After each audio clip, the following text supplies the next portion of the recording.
ഓണൊക്കെ ആയിട്ട് സദ്യയൊക്കെ കഴിച്ചിട്ട് മടുത്തിരിക്കുകയാണോ എന്നതാണ് നിങ്ങൾക്ക് വേണ്ടിയിട്ട് ഞാൻ അടിപൊളി ഒരു ചിക്കൻ റോസ്റ്റിൻ്റെ റെസിപ്പി കേട്ടോ ഷെയർ ചെയ്യണത്. അപ്പോൾ എന്തായാലും ഇത് ഉണ്ടാക്കി നോക്കണം കേട്ടോ നിങ്ങളൊന്ന്. കാരണം ഇത് ഉണ്ടാക്കി നോക്കി കഴിച്ചാലാണ് നിങ്ങൾക്ക് ഇതിൻ്റെ ടേസ്റ്റ് അറിയുള്ളൂ. ഞാൻ തന്നെ ഇത് നല്ലതാന്ന് പറഞ്ഞാൽ നിങ്ങൾ കഴിക്കണ്ടേ. അപ്പോൾ നിങ്ങൾ എന്തായാലും ഒന്ന് ഉണ്ടാക്കി നോക്കുക, മറക്കരുത് കേട്ടോ. എല്ലാ റെസിപ്പി ട്രൈ ചെയ്യുന്ന കൂട്ടത്തിൽ എന്തായാലും ഇതൊന്ന് ട്രൈ ചെയ്യണം. ഞാൻ 2 കിലോ ചിക്കൻ വെച്ചിട്ടുള്ള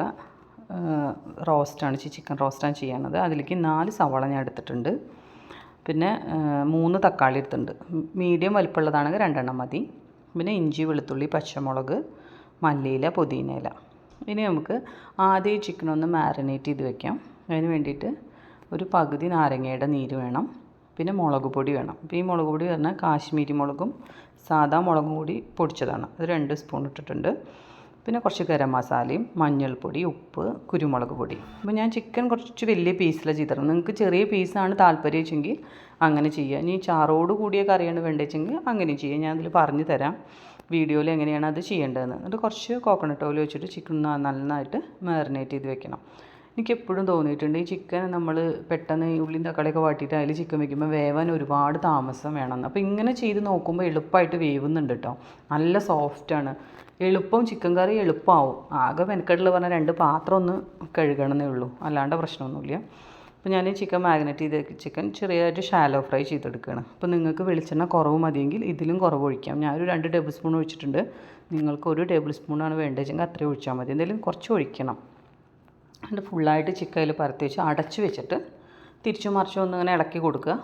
ഒരു 5 മിനിറ്റ് കഴിഞ്ഞാൽ ഒന്ന് അങ്ങോട്ടും ഇങ്ങോട്ടും ഒക്കെ ഇട്ടിട്ടുണ്ടെങ്കിൽ ഓൾറെഡി ചിക്കനിൽ വെള്ളം വരും. അപ്പോൾ വെള്ളം വന്ന് തുടങ്ങിയിട്ടുണ്ടെങ്കിൽ ഏകദേശം ചിക്കൻ വെന്ത് തുടങ്ങി, പിന്നെ വെള്ളമൊക്കെ ഇറങ്ങി ചിക്കൻ നമുക്ക് ചാറോട് കൂടിയിട്ടുള്ള കറിയാണ് നിങ്ങൾക്ക് വേണ്ടതെങ്കിൽ അപ്പോൾ ഇതൊന്ന് മാറ്റി വയ്ക്കുക. അതല്ല നിങ്ങൾക്ക് റോസ്റ്റാണ് ഇതേപോലെ തന്നെ ചെയ്യുന്നത് വെച്ചെങ്കിൽ വെള്ളം വറ്റിക്കൊണ്ട് വെള്ളം വന്നു. ഇനി നമുക്കിതിൻ്റെ മസാല തയ്യാറാക്കാം. അതിന് വേണ്ടിയിട്ട് വെളിച്ചെണ്ണ ഒഴിക്കുക. സവാള ഇട്ടിട്ട് അല്പം ഉപ്പും കൂടി ഇടുക. അങ്ങനെ സവാള പെട്ടെന്ന് വാടാൻ വേണ്ടിയിട്ടാണ്. അല്പം ഉപ്പും കൂടി ഇട്ടിട്ട് നന്നായിട്ടൊന്ന് ബ്രൗൺ കളറാവണ വരെ ഒന്ന് വാട്ടിയെടുക്കുക. അപ്പോൾ നിങ്ങൾക്ക് ഇനി പിന്നെ ഇത്രയും ഇല്ലാച്ചെങ്കിൽ സവാളയുടെ ഇതൊക്കെ അളവൊക്കെ ഒന്ന് കുറച്ചോളൂ കേട്ടോ. പിന്നെ വെളുത്തുള്ളി, ഇഞ്ചിയും പച്ചമുളകും ഒന്നിട്ട് അതിൻ്റെ പച്ചമണം മാറണ വരെ അതൊന്ന് ഇളക്കി കൊടുക്കുക. അപ്പോൾ അത് പച്ചമണം മാറി കഴിഞ്ഞാൽ നമുക്ക് പൊടികൾ ആഡ് ചെയ്യാം.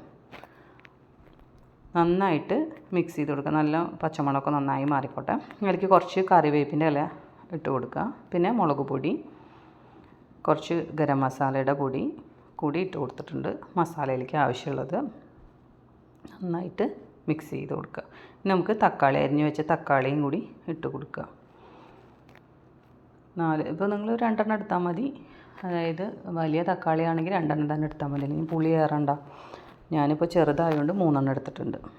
ഇനി നമുക്ക് അല്പം പഞ്ചസാര, ടേസ്റ്റൊക്കെ ഒന്ന് ബാലൻസ് ചെയ്യാൻ വേണ്ടിയിട്ട് ഒരു നുള്ളു പഞ്ചസാരയും കുറച്ച് കുരുമുളകും ഗരം മസാലയൊക്കെ കൂടി പൊടിച്ചൊരു പൊടി ഉണ്ടായിരുന്നു, അതും കൂടി കുറച്ചിട്ട് കൊടുത്തു. അല്പം നെയ്യ് ഓപ്ഷണലാണ് കേട്ടോ, ആവശ്യമില്ലാത്തൊരു ഇടേണ്ട ആവശ്യമില്ല. ഇനി പുതിനയും മല്ലിച്ചപ്പും ഓരോ പിടി ഇട്ട് കൊടുക്കുക.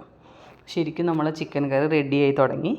നമുക്കിത് കണ്ടില്ലേ, ഈ വറുത്ത് നന്നായിട്ട് നല്ല വറുത്തല്ലേ, നല്ലൊരു സോഫ്റ്റായിട്ടുള്ള ചിക്കനായിട്ടുണ്ട്, കാണുമ്പോൾ തന്നെ അറിയാം. അത് നമുക്കിതിലേക്ക് ഇട്ടിട്ട് നന്നായിട്ടൊന്ന് മിക്സ് ചെയ്ത് കൊടുക്കുക. ഒരു 5 മിനിറ്റ് നമുക്കൊന്ന് ഇതൊന്ന് അടച്ചു വയ്ക്കാം. അടച്ചു വെച്ചിട്ടുണ്ടെങ്കിൽ നമ്മളെ ചിക്കൻ കറി റെഡിയായി. ഇത് എല്ലേറ്റിൻ്റെ കൂടിയും പോവും. പിന്നെ കഷ്ണത്തിൻ്റെ വലിപ്പവും ചാറും ഒക്കെ നിങ്ങളുടെ ഇഷ്ടത്തിനാണ് ഞാൻ പറഞ്ഞത്. ഇനി നിങ്ങൾ ആ വെള്ളമൊക്കെ വറ്റിന്ന് കൂട്ടുക. അപ്പോൾ നിങ്ങൾ തിളച്ച വെള്ളം ഒഴിച്ചിട്ട് കറി നിങ്ങൾക്ക് ആവശ്യത്തിനനുസരിച്ചിട്ട് പാകത്തിന് കുറുക്കിയെടുക്കുക. അപ്പോൾ ഞാൻ റോസ്റ്റ് പോലെയാണ് ചെയ്തിരിക്കുന്നത്. ഞങ്ങൾക്ക് ഇങ്ങനെ ഇഷ്ടം, അതുകൊണ്ട് ഞാൻ ചെയ്തെന്നുള്ളൂ. അപ്പോൾ എന്തായാലും നിങ്ങളിത് ഉണ്ടാക്കിയിട്ട് ഫീഡ്ബാക്ക് അറിയിക്കുക.